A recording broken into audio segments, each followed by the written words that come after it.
안녕하세요. 바람의 아두이노 세미나 강의자 김정현입니다.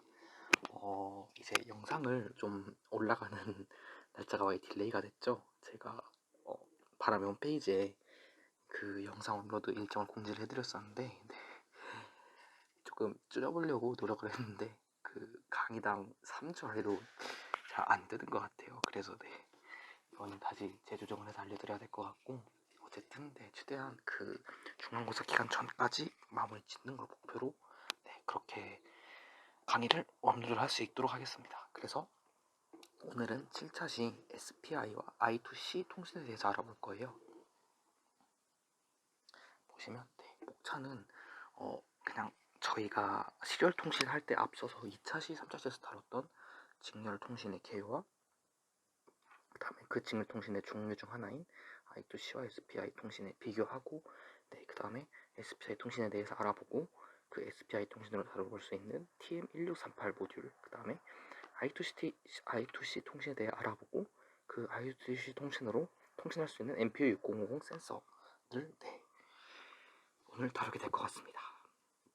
그래서 보시면 이제 직렬 통신에 대해서는 직렬 통신과 병렬 통신의 차이점과 왜 쓰냐에 대해서는 저희가 2차시, 3차시에서 다뤘기 때문에 이 부분이 잠시 애매하신 분들은 3차시, 2차시 다시 보고 오시면 될 것 같고, 이제 그 유선 직렬 통신의 종류에 대해서 나열을 해놨어요. 위키백과의 자료인데 보시면 엄청 많죠. 그래서 이제 저희가 공부하려는 I2C랑 SPI가 여기 있고, 이제 대부분 얘네들을 왜 쓰냐고 물어보면 저희 아두이노 레벨에서는 센서의 데이터를 갖고 온다던가, 센서한테 명령을 내린다던가, 뭐 아두이노끼리 통신한다던가, 아니면 어떤 모두가 통신한다던가 그런 용도로 쓰게 되겠죠. 그래서 오늘 다룰 I2C와 SPI가 이제 저희가 실제 회사 같은 데 취업을 해서 필드에서 엄청 쓰이는 그런 완전 메이저한 건 아니지만, 이제 저희가 학생의 입장에서, 대학과 학부생과 대학원생의 입장에서 이제 엔트리 레벨에서 학습할 때는 되게 많이 쓰이는 통신이어서 알아두시면 되게 그 레벨에서 쓸 때가 되게 많고요. 이제 뭐 필드에서는 좀 장거리 통신에서는 뭐 RS485라던가 아니면 DMX512 같은 통신이 뭐 그 조명 제어를 위해 많이 사용이 되고요. 그 다음에 C캔 통신이 자동차 같은 이제 많이 하드 환경에서 많이 쓰이게 되죠. 이제 아니면 뭐 이더넷은 인터넷 하도 많이 들어서 아실 거고, 이제 얘네들이 필드에서 많이 사용되는 대표적인 통신들이고요. 뭐 미디도 있고 밀스펙 뭐 이런 것도 있는데, 일단 저희는 이제 엔트리 레벨에서 입문 레벨에서 많이 사용되는 I2C와 SPI 통신에 대해서 다뤄보도록 하겠습니다. 그래서 이 두 친구들을 비교하게 되면 편의상 I2C라고 쓰지만 정식 표기 방식은 I2C예요. 그래서 I2C라고 있는 게 맞을 텐데, 이제 편의상 이게 스퀘어를 특성자다 보니까 적기가 힘들어서 그냥 I2C 이렇게 부르게 되죠. 그래서 각자 필립스랑 모토로라라는 유수의 IT 회사들에서 만들었고, 되게 오래됐죠. 그래서 옛날부터 많이 쓰이던 통신 방식이고, 각자 뭐 이런 분수에 대해서 제한이 됐고, 이제 I2C는 TWI, 투와이어 인터페이스 아니면 SM버스라는 파생 형태가 있고요. SPI도 막상 이제 시원할 직렬 통신이라고 적어놓은 게 저희가 시프트 레지스터에서 배웠던 프로토콜이 거의 유사해요. 그래서 이런 방식으로 거의 세 가지 가닥의 선으로 통신을 하는 거 거의 SPI랑 유사한 파생 형태라고 보시면 되고, 뭐 마이크로 와이어라던가 쿼드 SPI라는 변종들도 있고요. 속도는 I2C는 이렇게 표준상 이런 5가지의 속도로 정의가 되어 있고, 저희가 여기서 많이 쓰는 건 400km고요. SPI는 그냥 I/O를 스위칭하기 나름이어서 명목상 제한은 없어요. 그 프로세서가 센서가 서로 받아들일 수 있는 한계까지라면 올려도 무관합니다. 딱히 정해진 건 없습니다. 속도의 규제에 대해서는. 그래서 이제 I2C의 통신선은 두 가닥이 존재를 하고요. SDA가 데이터선, 그 다음에 SCL이 클럭선이에요. 그리고 이제 그리고 SPI 통신은 MOSI, MISO가 데이터선 2개고 SCLK가 클럭선, 그 다음에 여기다 장치 선택선이에요. 되게 다른데 일단 얘는 데이터선이 하나고 얘는 데이터선이 2개인 걸 봤을 때 얘는 반이중 통신일 거고 얘는 전이중 통신이라는 감이 오시죠? 그런 느낌이 올 거고, 그 다음에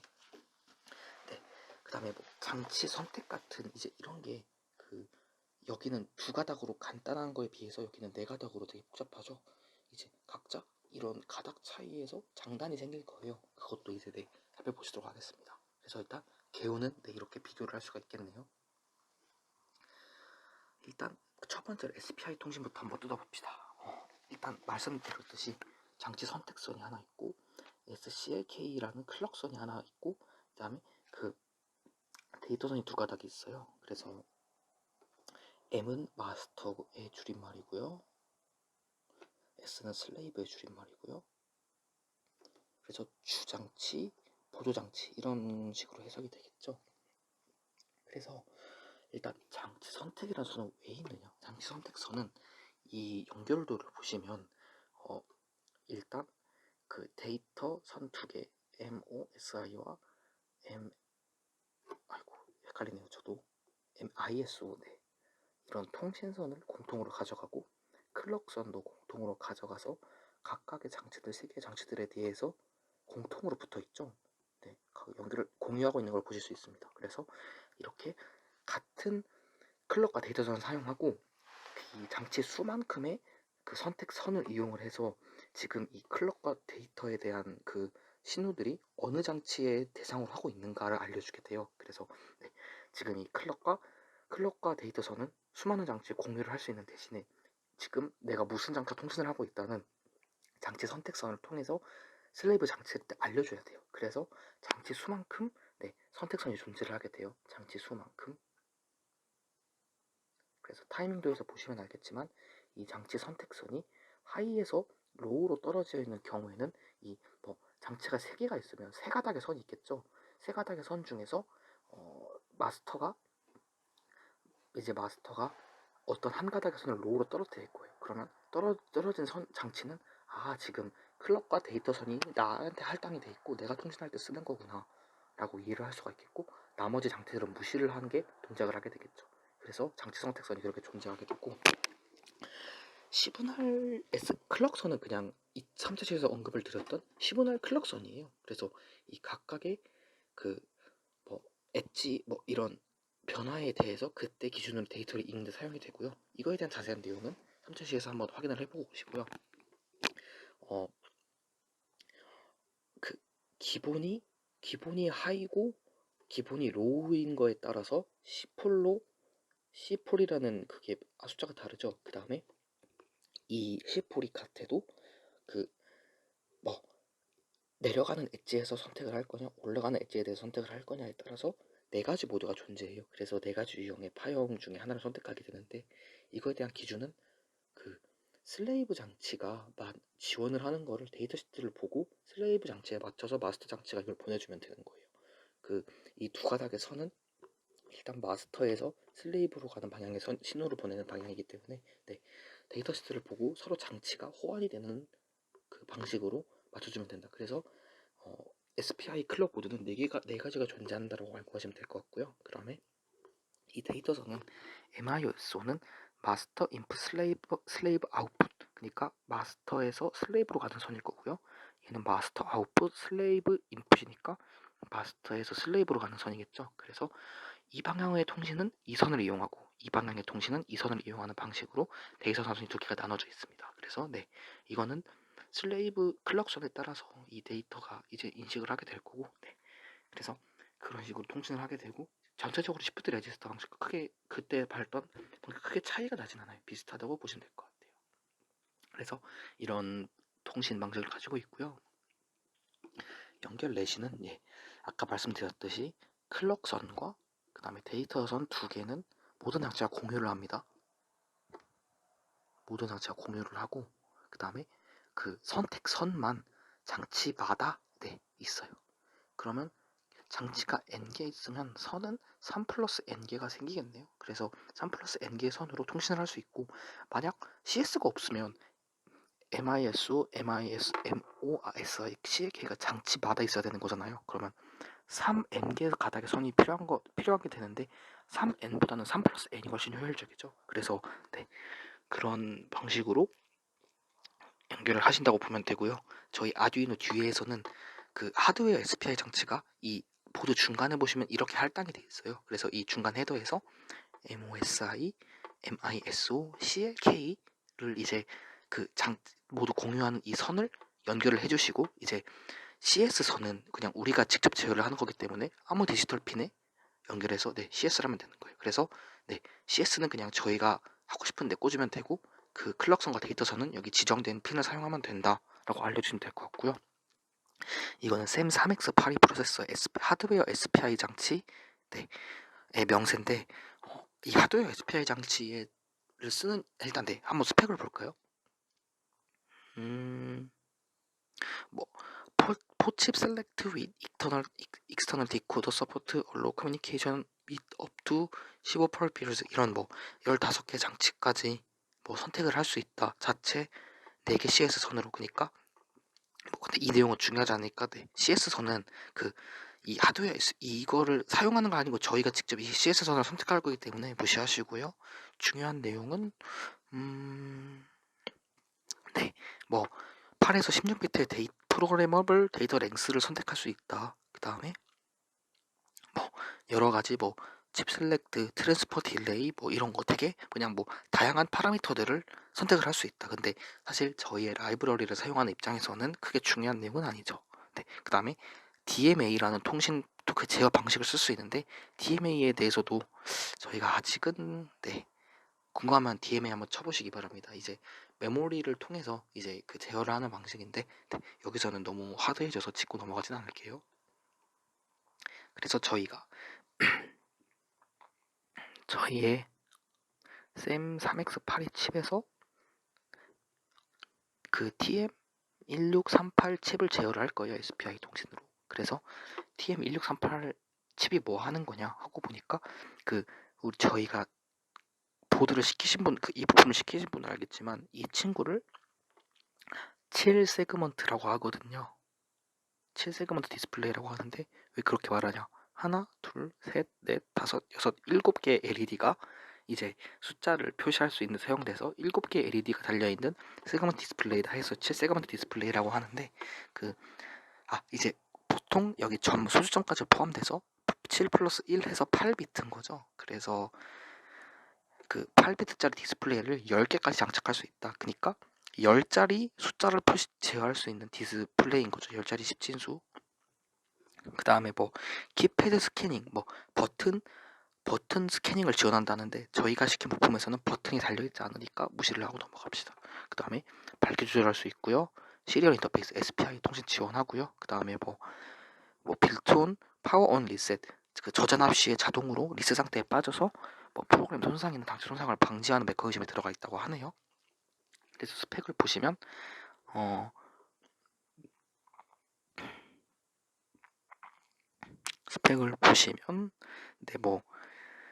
그 LED를 구동할 수 있는 전류, 그 다음에 로직 인풋 볼테지가 이런 거 제한 맥스 7V까지 전원 들어가도 되고요.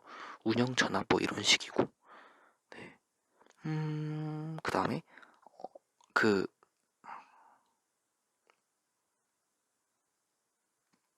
일단 여기서 타이피컬한 형식적인 전원 입력은 5V를 제시를 하고 있는데, 이게 5V를 넣었을 때 통신이 정상적으로 되려면 저희가 디지털 통신을 하는 거잖아요. 그래서 하이 레벨은 VIH를 넘어가는 전압에 대해서만 인식을 하고, 그 아래 VIL 이하의 전압에 대해서만 로우로 인식하겠다, 이런 수치를 나타낸 건데, 5V에서 그러면 VIH가 5 곱하기 0.7이니까 7, 5, 3, 15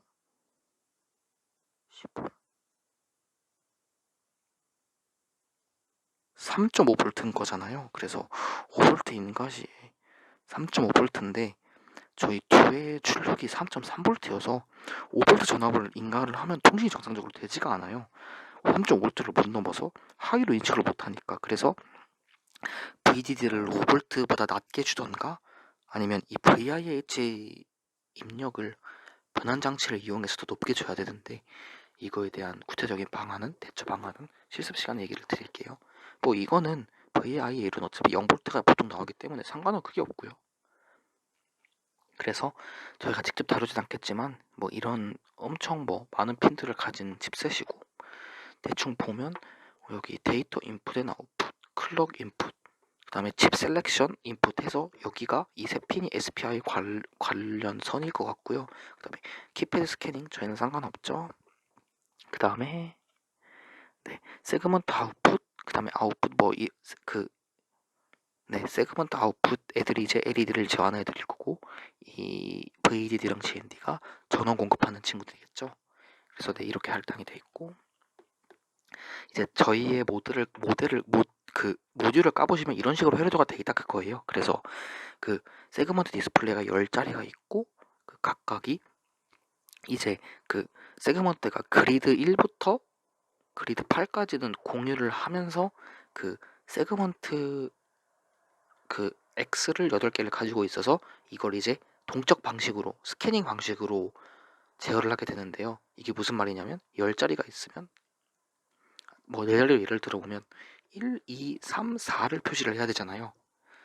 근데 이 각자 제어할 LED가 8개인데 이 8개를 동시에 다 한꺼번에 통신을 키려면 8 곱하기 4에서 32개 IO 핀이 필요가 한 건데, 이거는 너무 이제 낭비란 생각을 하는 거죠. 그래서 이걸 한 번에 키지 말고 1초에 10번은 1 보여주고 1초에 10번은 2 보여주고 1초에 10번은 3, 1초에 10번은 4 번갈아 가면서 1, 2, 3, 4, 1, 2, 3, 4, 1, 2, 3, 4, 1, 2, 3, 4 사람 눈내 인식할 수 있는 범위 이상으로 빨리 보여주면 그냥 다 켜진 걸로 보이잖아요. 그러면 한 번에 쓰는 핀이 8개니까 8개로 32개 아닌 8개로 4개를 다 제어할 수 있는 거고, 그래서 그런 방식의 다이나믹 방식으로 세그먼트를 제어를 하게 돼서 이런 특이한 배열 구조를 가지고 있는 거고요. 그래서 어쨌든 그런 방식으로 네, 제어를 하는 회로입니다. 다이나믹 방식으로 FND 7세그먼트를 제어하는 방식이고, 그러면 1638 칩을 제어하기 위한 SPI 통신 1638 칩을 제어하기 위한 프로토콜을 한번 살펴볼게요. 이제 첫 번째로 시작을 한 다음에 초기화 과정을 해야 된다고 나오네요. 그래서 그 초기화 과정을 보니까 그 픽스드 어드레스에 그 모드를 보내주라고 하는데, 네, set command for writing data display memory 해서 그렇게 나오는데, 이제 이 블럭에 해당되는 내용이 이 표의 디테일이 나와 있거든요. 그래서 이 표의 디테일 한번 봅시다. 그 전에 이제 저희가 이제 뭐 CS랑 MISO, MOSI랑 CLK로 일단 뭐 막 여러 가지 비트들을 뭐 보낸다 이런 것까지는 했는데, 이제 구체적으로 여기서는 이제 16기수 숫자들이 나오게 돼요. 그래서 일단은 이렇게 짚고 넘어가시면 좋을 것 같은데, 이 네 선들을 조작해서 일단 한 바이트씩 끊어서 보내는 거고, 그래서 일단 한 바이트씩 보내는 걸로 생각을 하시면 될 것 같아요. 아두이노에서 그 1638로 한 바이트씩 SPI 내선을 이용해서 보낸다. 그러면 한 바이트씩 어떻게 보내냐, 규칙에 맞게 한 바이트씩 어떻게 보내냐에 따라서 이제 숫자를 표시할 수 있는지를 알아가는 게 중요하겠죠. 그래서 앞서 언급한 것으로 보시면 이제 세팅 오브 데이터 커맨드 해서 그 어떻게 이제 제어를 할 건지, 뭐 그런 어떻게 통신 방식을 하고 어떤 식으로 통신을 할 건지 그런 걸 이제 설정해주는 명령어를 한 바이트 보내줘야 돼요. 그래서 여기서 예시로 44H라고 나와 있는데, 이제 네, 이 44H란 말은 16진수로 44라는 뜻이랑 같은 거고요. 네, 뒤에 H가 헥사데시말 해서, 그래서 네, 16진수로 44인데 16진수로 44는 2진수로 바꿔보면 0100에 0100 이진수죠. 16진수 44는. 그러면 여기 이 0100 0100이랑 같은 걸 보니까 0100 0100이랑 일치하는 명령어가 이거네요. 그래서 뭐 빈칸은 그냥 0으로 생각하시면 됩니다. 빈칸은 0으로 생각하시면 되고, 그래서 무슨 명령어길래 이 44H로 보내라고 한 걸 보니까 보시면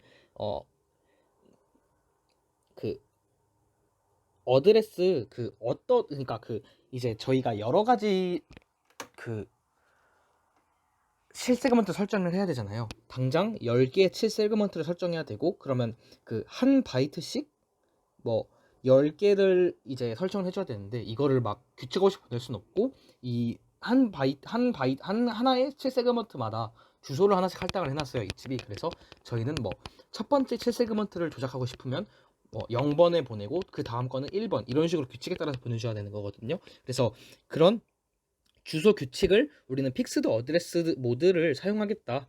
그래서 그건데 뭐 여러 가지 선택지가 있죠. 근데 사실 그냥 이거는 그냥 일단 이렇게 이해하시면 될 것 같아요. 그냥 우리가 SPI로 제어를 할 거면 픽스드 어드레스 모드로 보낸다고 하고 제어를 하면 되겠구나. 나머지 여러 가지 그 설정 명령들은 저희가 쓸 일이 없거든요. 그래서 네. 일단 픽스드 어드레스 모드로 가져간 다음에 그래서 일단 픽스드 어드레스 모드로 보면 이제 일단 그 제어를 하기 위한 초기화 신호 첫 번째 신호는 이제 된 거죠. 그 다음에 보니까 0C 0H를 보내라고 하네요. 0C 0H 앞에 0은 뭐 잘라도 되니까 C0H는 16진수로 C0인 거고 이거는 16진수로 바꿔보면 이진수로 바꿔보면 0000에 C가 9 A, B, C니까 A10, B11, C12죠. 12니까 계산이 잘 안 되네요.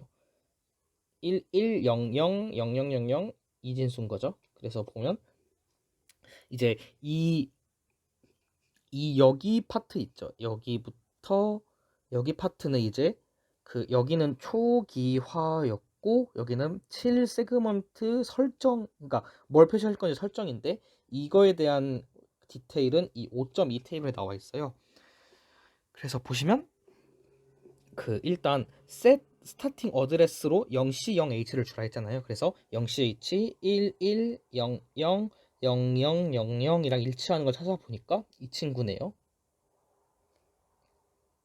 그래서 디스플레이 어드레스 00H 그래서 디스플레이 어드레스가 총 16개가 있는데 이제 저희 센서 상으로는 7세그먼트가 아마 구매하신 모듈에 따라서 8개 아니면 10개의 7세그먼트가 이제 이런 식으로 있겠죠. 그래서 뭐 이런 식으로 막 7세그먼트가 표시가 돼 있을 건데 그 각각의 7세그먼트마다 그 주소를 준 거죠. 그래서 가장 첫 번째 7세그먼트부터 00H 그 다음 세그먼트는 01H 그 다음 세그먼트는 02H 그래서 0, 1, 2, 3, 4, 5, 6 이런 식으로 주소를 준 거죠. 그래서 우리가 몇 번째 세그먼트에 어떤 숫자를 표시하고 싶다라고 하면 그 일단 맨 처음 그 세그먼트에 주소값을 보내고 그 다음에 주소값을 보낸 다음에 그 세그먼트에 쓸 표시를 할 데이터 한 바이트를 보내면 하나의 세그먼트가 세팅이 되는 거고 우리 이제 10개의 숫자를 다 바꿀 거다 하면 이 과정을 10번을 반복하면 되는 거죠. 그래서 이제 7세그먼트에 표시하는 과정은 주소를 보내고 그 다음에 데이터를 한 바이트씩 보내면 이제 지정된 주소에 지정된 데이터에 숫자가 표시가 되는 거죠. 그래서 이거는 아마 이 1바이트 데이터에는 그 0을 보내면 0이 들어갈 거고 1을 보내면 1이 표시되고 그래요. 네, 이 그대로 숫자가 0을 보내면 0이 표시되고 네. 그래서 아마 16진수로 1바이트니까 16진수로 이게 네. 이게 칩 데이터 시트에 여기 PPT에 못 넣는데 이거가 정확히 0 뭐 9까지는 보내고 9 이상의 값을 보내면 뭐가 표시될지는 그 데이터 시트에 매칭된 표가 있는데 제가 네, 이건 제 판단 미스로 넣지는 못했네요. 그래서 네, 일단 뭐 그렇게 설정을 하신다고 생각하시면 됩니다. 그리고 주소랑 데이터 쌍으로 그 2바이트씩을 다 보내서 모든 7세그먼트 설정을 했으면 마지막으로 디스플레이 컨트롤 커맨드를 통해서 마지막으로 밝기를 설정해서 표시를 한다고 나와 있는데 여기 예시로 8FH가 나와 있죠. 8FH니까 8F 16진수면 이진수로는 0100 1111 이진수잖아요. 그래서 0100 1111 찾아보면 무슨 커맨드냐? 아, 제가 잘못했네요. 8이 10000이죠. 1000 1111을 찾아보면 네.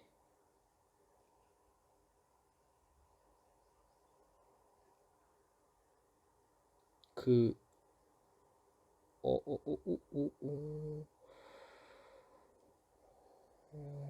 네. 그러면 그 여기랑 중복이 되는 거죠. 그러니까 이 두 가지 명령어를 두 개를 다 합하면 그러니까 두 수를 더하면 이렇게 1000 111이 되잖아요. 그래서 디스플레이를 온 하면서 7세그먼트를 켜면서 가장 최대의 밝기로 설정을 하는 셈이 되는 거죠. 그래서 set maximum brightness로라고 나와 있는 거고요. 그래서 네, 결론적으로는 이제 다시 한번 보면 디스플레이 모드로 44H를 보내고 그 다음에 7세그먼트 실질값을 보내는 거죠.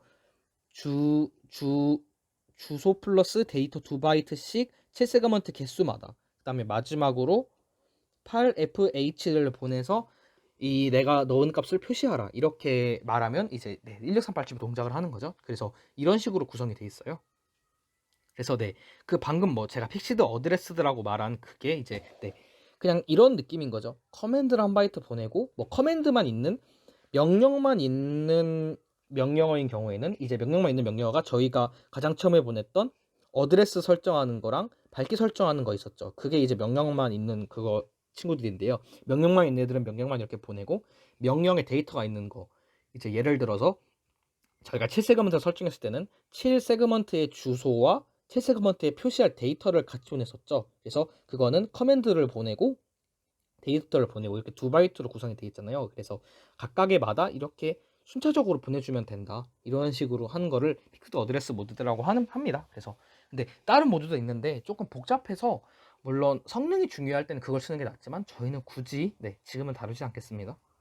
그래서 이런 통신 구조를 쓰는 거고요. 그래서 이제 그 아까 한 바이트를 쓴다고 한 게 이 트랜스퍼로 쓰는데 이제 보시면 시작하는 비긴이랑 엔드 시리얼 통신이랑 비슷하죠. 그 다음에 비긴 엔드가 또 트랜잭션 버전의 비긴 엔드가 있고 SPI 세팅이란 게 있고 트랜스퍼 16 트랜스퍼에서 전송하는 명령어가 있고 유징 인터럽트라는 친구가 있는데 일단 유징 인터럽트는 저희가 당장 보진 않을 거고요. 그래서 나머지에 살펴보시면 이런 그 순서로 쓰게 돼요.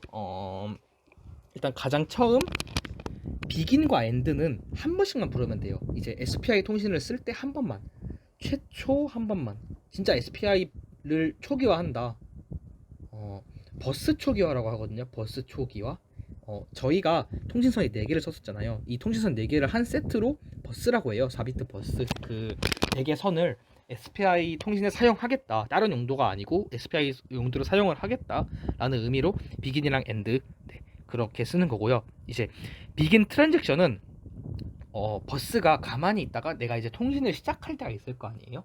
그럼 통신을 시작하겠다라는 의미로 어떤 한 바이트든 몇 바이트든 보내기 전에 비긴 트랜잭션으로 몇 바이트를 보내고 엔드 트랜잭션으로 끝나면 이제 버스가 잠시 쉬고 있다가 또 뭘 보내면 트랜잭션을 하고 이건 이제 여러 번 부르게 되는 거죠. 통신할 때마다 여러 번 사용하게 되고 SPI 세팅은 비긴 할 때 이 SPI 버스가 어떤 특성을 가지고 있는지 버스를 설정하는 역할을 하게 되고 트랜스퍼는 한 바이트를 보내거나 2바이트를 보내는 버전으로 트랜스퍼 16이 있어요. 저희는 아마 이제 이 친구를 많이 사용하게 될 겁니다. 그리고 그래서 순서는 비긴 엔드가 최초 한 번만 그 다음에 이제 비긴을 한 상태에서 이 세 가지 단계들이 계속 반복이 되겠죠. 보낼 때마다 반복. 그래서 이거를 진짜로 TM1638을 어떻게 다루냐에 대해서는 실습 강의에서 언급하고 넘어가도록 하겠습니다. 그래서 이렇게 1638 제어하는 거는 이론이 이렇게 되고요. 그 다음으로 비긴을 하기 전에 이 SPI 세팅 변수가 이런 예시 코드대로 비긴 트랜잭션 함수 안에 들어가거든요. 그래서 이 버스를 설정을 하는데 버스의 클럭 속도, 그 다음에 버스의 그 비트 순서, 예를 들어서 이거는 MSB 퍼스트면 Most Significant Bit First고 그 다음에 LSB 퍼스트는 Least Significant Bit First거든요. 가장 큰 애를 먼저 보내고 가장 작은 애를 먼저 보낸다 그 말인데 뭐 MSB면 16 10진수는 쉽게 4로 가봅시다. 4비트에 4 10진수는 2진수로 바꾸면 100 이진수잖아요. 이게 MSB면 100 보내는데 가장 큰 게 먼저 오니까 LSB면 001 가장 작은 거 먼저 이렇게 보내는 식인 거죠. 그래서 이 순서도 거의 중요한데 일단은 MSB 퍼스트를 거의 가장 많이 사용하면 LSB를 쓰는 경우는 거의 없어요. 그래서 MSB 퍼스트로 기본적으로 주시면 되고 모드는 이제 슬레이브 장치에 맞춰야 된다 했죠. 그래서 제가 지금 기억상으로 데이터시트를 제가 지금 외우고 있지는 않는데 아마 이거를 보면 SPI 모드 0을 쓸 거예요. TM1638 모드는. 근데 이거는 네, 실습 때 정확히 이 데이터시트 그 타이밍도를 보면서 이 모드에 대한 근거를 정확히 한번 다시 설명해 드리고 가겠습니다. 그래서 네, 이 예시 코드에서는 버스를 초기화한다고 말해주고 이제 내가 통신을 잠시 시작할게. 그래서 세팅은 20만 헤르츠니까 이게 200kHz죠. 200kHz의 속도로 MSB 퍼스트로 그 모드 0으로 통신을 시작할게 하고 트랜스퍼 함수로 그 255 10진수를 보낸 다음에 통신을 이제 끝났으니까 쉴게 하고 버스를 아예 놔주는 예시예요. 그래서 이런 순서로 사용을 한다. 그래서 이제 1638에서는 직접 저희가 아까 언급하고 갔던 그 순서대로 이거를 짝맞춤해서 사용하게 되는 거고요. 네. 그 다음에 이제 MPU 6050 센서를 제어하기 위한 I2C 통신. 네, 이제 I2C 통신에 대해서 알아보게 될 건데 SPI 통신은 선의 개수가 3 플러스 N개가 필요하다 했었죠. 장치의 개수마다. 근데 I2C 통신은 단순하게 2개로만 다 끝난다고 했어요. 장치가 몇 개든 간에. 그래서 이런 이제 선개수의 장점이 있는데 뭘 희생하는지 살펴보게 되면 일단 I2C 통신은 구성은 이렇게 데이터선과 클럭선이 존재하게 되고 이제 그 모든 장치가 같은 선을 공유하게 돼요. 그래서 그냥 일단 배선 자체는 엄청 간단하겠죠. 그냥 2개 선에 붙여버리면 되니까. 그리고 아두이노 뒤에는 이 20번이랑 21번 핀에 데이터, 클럭선이 이렇게 할당이 돼 있고요. 그래서 이 핀을 사용하시면 됩니다. 하드웨어 I2C 장치가 붙어 있고, 그래서 샘 3X82에서 I2C 장치는 뭐 그 스탠다드 모드 스피드 100kHz와 패스트 모드 400kHz를 다 지원을 하고 슬레이브 어드레싱도 최대 10비트를 지원을 하는데 7비트밖에 거의 안 사용하고요. 스타트 바이트도 거의 안 사용해요. 그리고 뭐 리피티드 스타트 잘 안 쓰고 뭐 에크 매니지먼트는 이거는 뭐 기본적으로 크게 중요한 건 아니고요. 사용은 하겠죠 저희도. 근데 뭐 나머지도 그래서 일단 그래서 뭐 요약으로는 되게 그 다양하다, 풍부한 기능이 있다. 그 정도 알아두시면 될 것 같고요. 그래서 일단 뭐 크게 보고 넘어가실 거는 마스터, 멀티마스터, 슬레이브 모드가 동시에 아두이노가 그 세 개를 동시에 지원을 하고 스피드는 400kb로 하는 거죠. 그래서 이거는 SPI 통신보다에 비해서는 많이 딸리는 속도예요. 이제 SPI 통신은 주로 데이터 속도가 메가급을 넘어가는 반면에 이제 I2C 통신은 키로급에 넘어가는 거죠. 이제 이거는 데이터 속도랑 바로 직관이 되는 거고요. 메가헤르츠라고 하는 건 뭐 400kHz라고 하는 거는 전송할 수 있는 속도가 400kbps/s라는 거고, 이거는 뭐 환산을 하면 한 50kB/s고요. 이제 SPI 경우에는 얘보다는 수배가 더 앞서고요. 이제 선이 적은 대신에 이런 거에 대해서 조금 성능 희생이 있는 편입니다. 데이터 속도가 전송 속도가.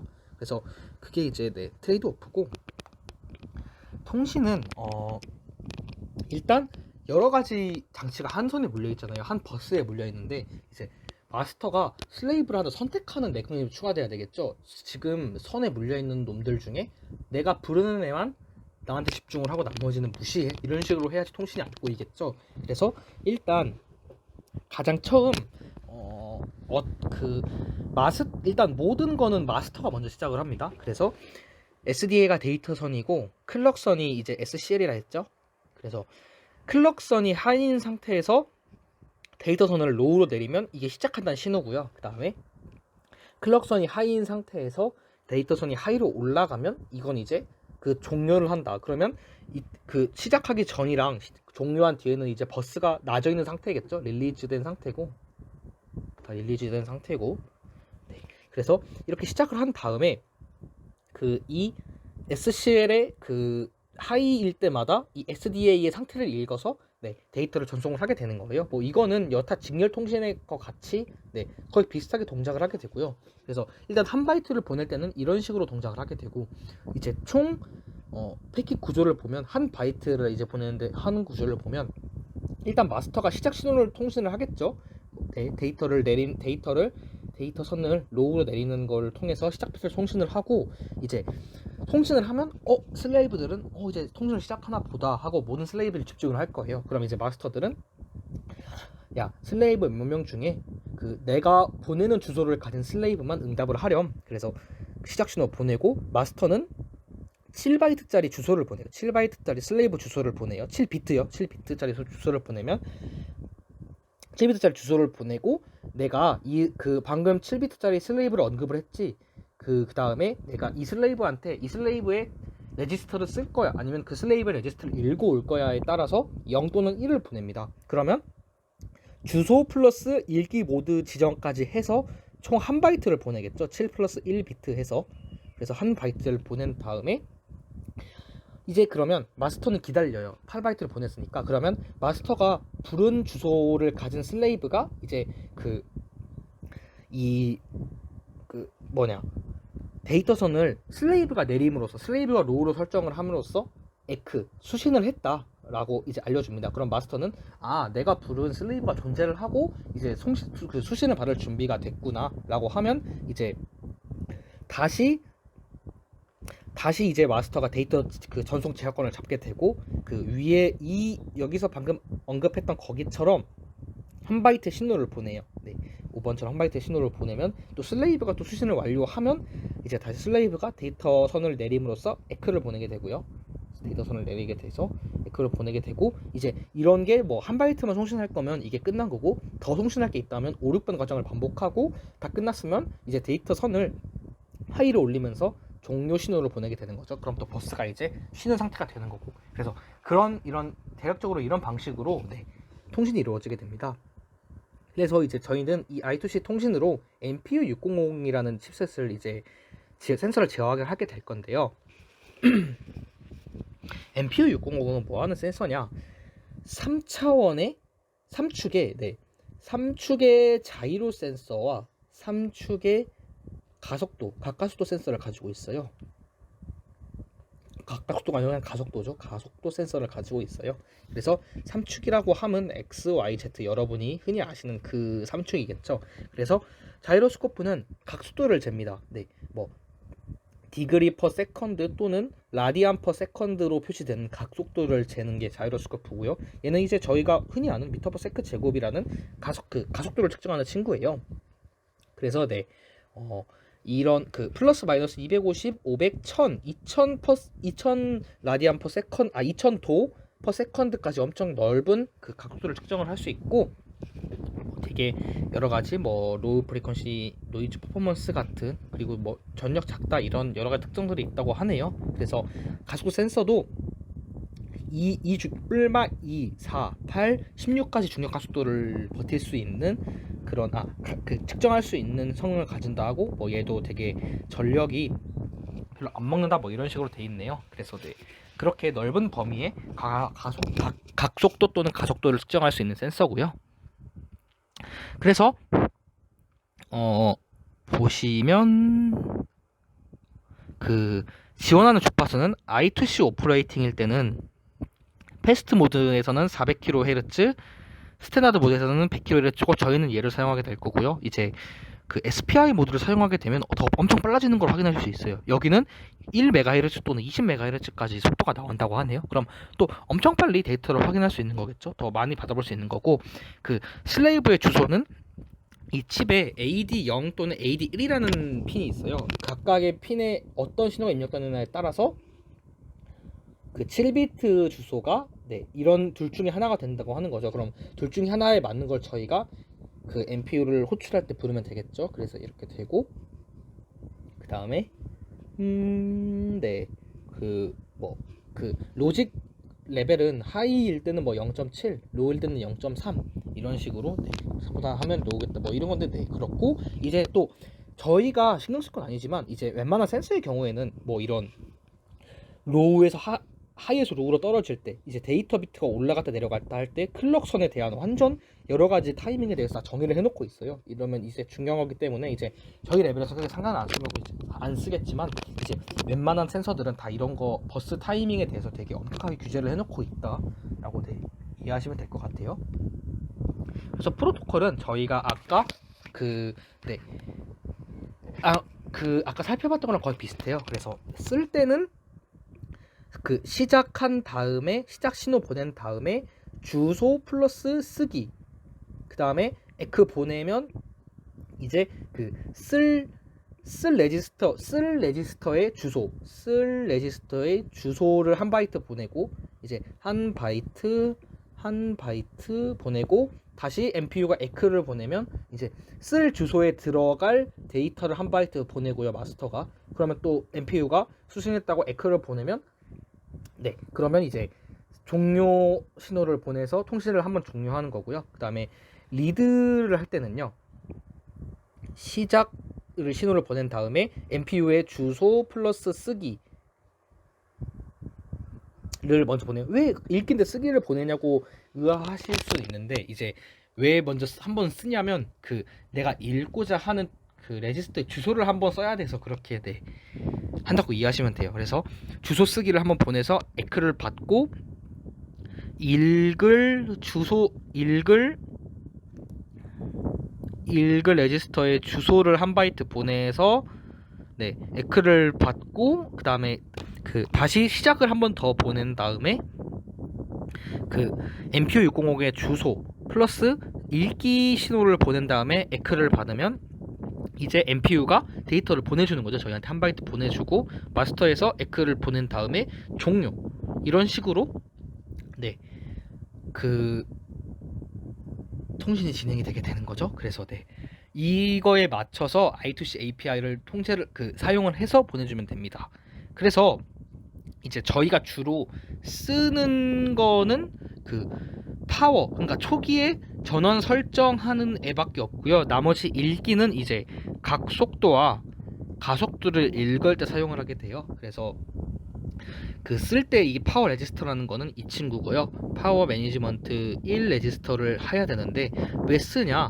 이게 이 슬립 비트가 기본적으로 디폴트가 1로 설정이 되어 있는데, 이 상태에서는, 그러니까 전원이 인가된 상태에서 디폴트가 1인데 1인 상태에서 센서가 측정을 하지 않아요. 그래서 저희가 이거를 씀을 통해서 0으로 이 레지스터를 써줘야지 이제 비로소 측정을 시작하게 됩니다. 그래서 이 파워 매니지먼트 1 레지스터를 한번 써주고요. 그 다음에 이제 여기 나와 있는 엄청 많은 레지스터들 있죠.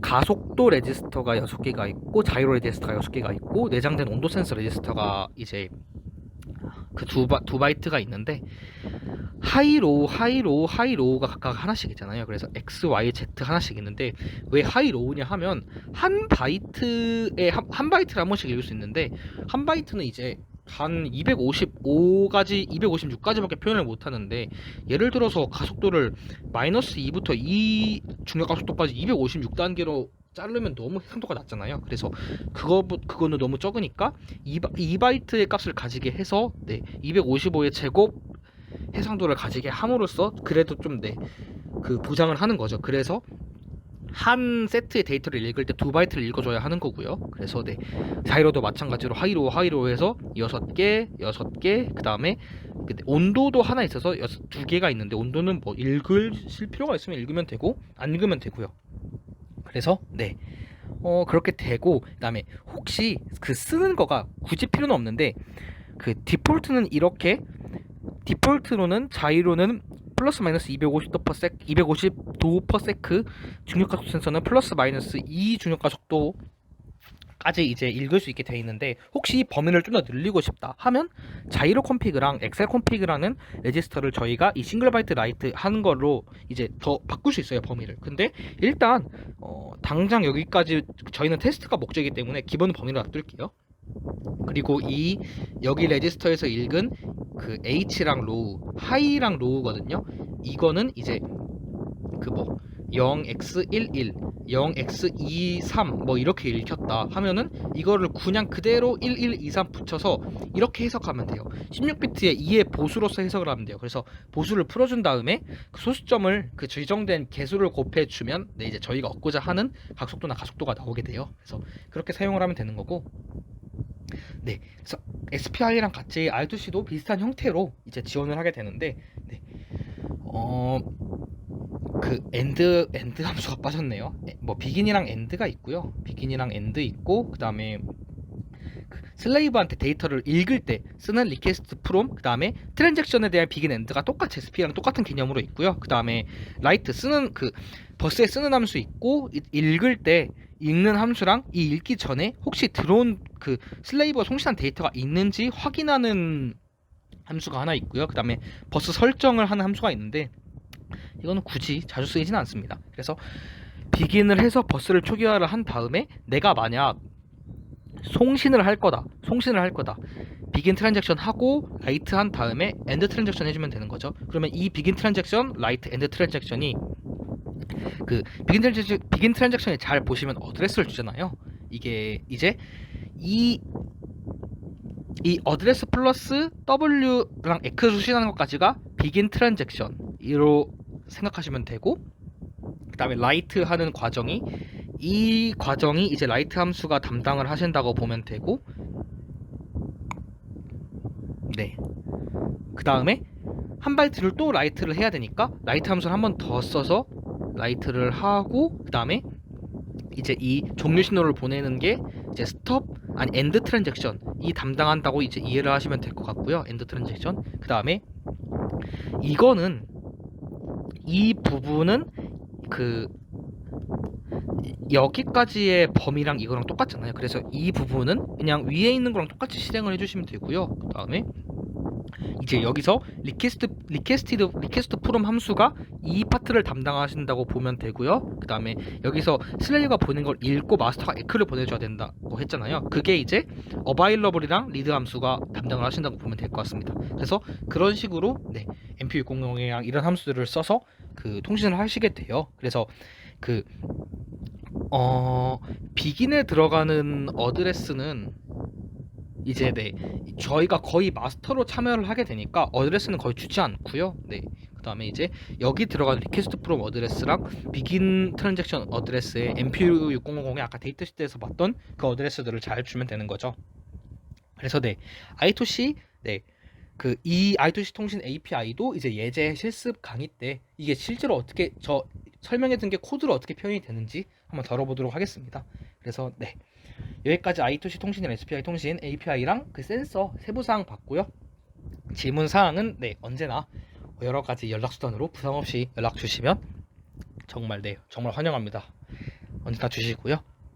참고 자료는 네 각각 부품의 데이터 시트랑 그런 거를 참고를 했으니까 그 네, 궁금하신 분들은 한번 찾아보시면 좋을 것 같아요. 그래서 네 오늘 되게 좀 내용이 복잡해서 근데 꼭 되게 이제 활용하는 어플리케이션 레벨에서 되게 많이 쓰이니까 네, 꼭 한번 지루해도 한번 좀 곱씹고 넘어가셨으면 좋으실 것 같고요. 이제 네 추석 잘 보내시고 네 다들 건강 조심하시고 네 남은 학기 중 잘 소화하시고 이제 다음 실습 강의도 제가 최대한 빨리 제작해서 찾아뵙도록 하겠습니다.